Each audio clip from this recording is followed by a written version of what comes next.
సుదూర సముద్రంలో ఒక అందమైన ప్రాంతం ఉంది. రంగురంగుల పువ్వులు, పెద్ద పెద్ద ప్రవాళాలు, నీలం, ఎరుపు, ఆకుపచ్చ రంగుల్లో కాంతివంతమైన చేపలు హాయిగా ఈదుతూ ఉండేవి. ఆ చేపల మధ్యలో ఒక చిన్న, తెలివైన చేప ఉంది. చిట్టి. ఆమె శరీరం ఆకుపచ్చ, నీలం రంగులో మెరుస్తూ ఎంతో చిలిపిగా తిరుగుతుండేది. చిట్టి చాలా చిన్నదే కాని చాలా తెలివైనదిపా. పెద్ద చేపల మధ్యలో కూడా ధైర్యంగా ఈదుతూ అందరితో స్నేహంగా ఉండేది.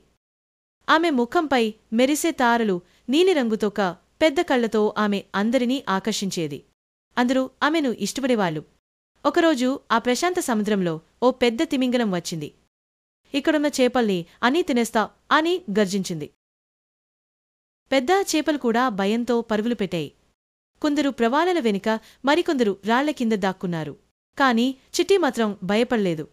ఆమె శాంతంగా ఆలోచనగా చూస్తూ ఉంది. చిట్టి తన స్నేహితులను పిలిచింది. మనందరం కలిసి సముద్రపు మట్టిని తాకి నీళ్లు మరిగేలా చేద్దాం అంది. చెప్పినట్లు అందరూ తయారయ్యారు. చిట్టి ముందు పోయి నేల తాకుతూ మట్టి ఎదురబెట్టింది. మిగిలిన వాళ్లు అదే చేశారు. చేపలు నీటిలో తాకుతుండగా మట్టితో పెద్ద మబ్బులేసింది.